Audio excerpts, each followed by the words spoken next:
Bonjour à tous et bienvenue pour ce nouveau cours de cross-training à la maison. Aujourd'hui, le mot du jour, c'est un AMRAP de 10 minutes où on va tourner sur deux mouvements différents. Vous aurez des push-ups, donc des pompes, et des V-up, mouvements au niveau des abdos.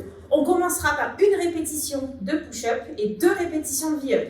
Et ensuite, on passera à 2 push-ups, 4 V-up, 3 push-ups, 6 V-up. À chaque fois, on augmente comme ça. Donc, on augmente de 1 répétition sur les pompes et de 2 répétitions sur les V-up. Le but, c'est donc d'aller le plus loin possible pendant 10 minutes. Pour l'échauffement, on va partir sur un Tabata. Donc, je vous rappelle, le Tabata, ça dure 4 minutes. C'est 8 blocs de 20 secondes d'effort, 10 secondes de repos. Et on va alterner entre 2 mouvements. Donc, les premières 20 secondes de travail, on va faire des sit-up to L-sit. On verra les mouvements juste après. Ensuite, vous aurez 10 secondes de repos et les 20 secondes d'après, on aura des scapula push-up. On voit tout de suite les mouvements de l'échauffement.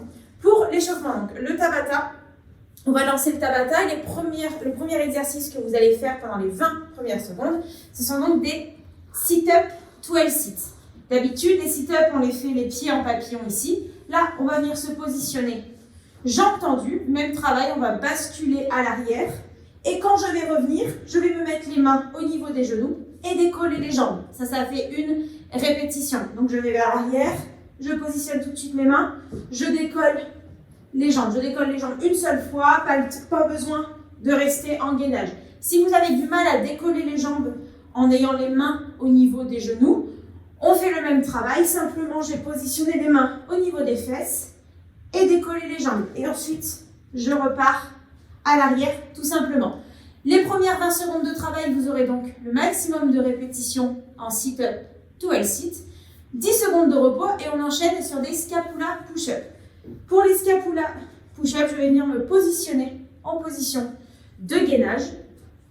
Les bras vont toujours rester tendus. Et je vais chercher à resserrer mes omoplates. Je laisse tomber la poitrine entre les épaules. Et ensuite, je vais repousser. Je cherche à éloigner mes omoplates. Là, le but, c'est pas forcément de faire le plus de répétitions possible, mais de venir échauffer au niveau des épaules en restant toujours le plus gainé possible. Attention, ne venez pas ici fléchir les coudes.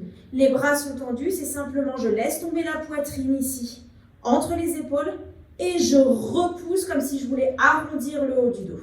Vous avez donc 20 secondes de travail sur les scapula push-up, 10 secondes de repos, et on reprend les sit-up to L-sit, et ça pendant 4 minutes. Donc pendant 8 blocs, vous allez donc passer 4 fois sur les sit-up et 4 fois sur les scapula push-up. Ensuite, avant de commencer le haut, on fera un petit peu de mobilité. On va venir échauffer un petit peu les poignets. Donc, on va se replacer au sol, les mains vers l'avant, les doigts vers l'avant. On va venir envoyer le poids du corps sur l'avant en gardant bien les paumes de main au sol. Vous pouvez rester plus ou moins longtemps si vous en avez besoin. Ensuite, je bascule les doigts sur les extérieurs. Les mains sous les épaules et toujours en gardant les paumes de main bien plaquées au sol. Je bascule le poids du corps de gauche à droite plusieurs fois. Et pour terminer, je viens ramener les mains près de mes genoux. Et cette fois-ci, je bascule le poids du corps sur l'arrière en gardant les paumes de main toujours bien ancrées dans le sol. Si vous avez besoin, si vous êtes plutôt sensible des poignets, n'hésitez pas à faire cette routine 2 ou 3 fois, d'accord ? Et à la fin, on inverse, on met le dos de la main au sol et on vient un petit peu tourner dans tous les sens pour redonner de la mobilité. Ensuite, on viendra passer au sol, assis au sol, jambes tendues. On va venir un petit peu ici en fermeture. On va venir garder les jambes tendues, pointe de pied vers l'avant. Et je vais venir chercher à me pencher ici en fermeture. Je cherche à emmener ma poitrine vers les genoux. D'accord ? Je reste 10 à 15 secondes. Je me redresse. On va venir faire ça 3 ou 4 fois. Pareil, c'est selon votre besoin. Mais on cherche toujours à souffler pour aller chercher un petit peu plus d'amplitude. On reste 10 à 15 secondes. On relâche. On se redresse, on se grandit. On y retourne plusieurs fois selon votre besoin, selon votre mobilité. N'hésitez pas à le faire plusieurs fois. Une fois que vous avez fait votre mobilité, on peut passer au mouvement du haut. On va donc commencer le WOD avec une push-up, donc une pompe. Je vous rappelle, pour les pompes, vous avez plusieurs options de travail. Vous avez le choix. Si vous maîtrisez les pompes sur les pieds, on vient se mettre en position. Je vous rappelle les standards de la pompe. Je descends, je viens toucher poitrine au sol et je remonte en un seul bloc. Attention ici, dans la fatigue, à ne pas venir faire la vague. On descend en un seul bloc, on remonte en un seul bloc. Si vous avez du mal, on passe sur les genoux. Même travail.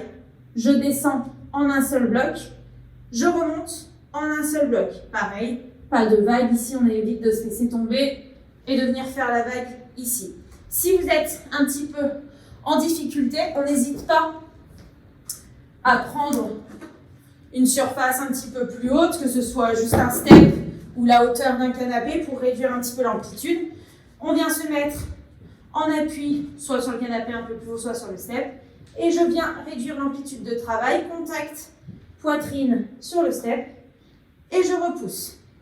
Vous allez donc commencer par une répétition, ensuite 2, 3, 4. Donc si vous passez un petit peu les pompes sur les pieds, vous pouvez vous challenger un petit peu et commencer sur les pieds. Et dès que le nombre de répétitions augmente, que vous arrivez par exemple à 5, 6, 7, n'hésitez pas à passer sur les genoux. Évitez de prendre une option qui, au bout de 5, 6 reps, vous êtes obligé de les faire une par une. D'accord ? Le but, c'est quand même d'aller le plus vite possible. Ensuite, on voit les V-up. Les V-up, c'est un mouvement de travail au niveau des abdos où on part en position de holo et on arrive en fermeture en haut. Donc, la position de départ se fait en holo, donc on n'est pas allongé au sol. On a les jambes qui sont décollées du sol, le buste décollé du sol et ça ressemble un petit peu au sit-up. On va basculer les bras vers l'avant et les jambes aussi pour arriver groupées en haut dans cette position. Je redescends et je retouche. Si vous avez du mal sur cet exercice et que vous ne maîtrisez pas la position holo, on vient changer. Ici, on vient passer sur les coudes et au lieu de faire les deux jambes en même temps, on va venir toucher une jambe puis l'autre. Mais le but ici, c'est toujours de rester le plus droit possible, de garder les jambes tendues. Donc pour les 2 répétitions, je viendrai faire 1 et 2. Ok, donc chaque répétition compte, mais on change de jambe à chaque fois. Donc quand vous arriverez au tour numéro 2, je viendrai faire 4 répétitions. 1, 2, 3 et 4. Vous avez donc soit cette option de travail, soit la première, ou le nombre de répétitions. 1, 2. Vous n'êtes pas obligé de toucher vos pieds. Le but, c'est ici d'arriver en fermeture et de rebasculer à l'arrière. Le but étant de faire le plus de tours possible et donc d'aller le plus loin possible sur les tours pendant 10 minutes. Prenez votre temps, ne partez pas trop vite. Je vous dis bon courage et à demain.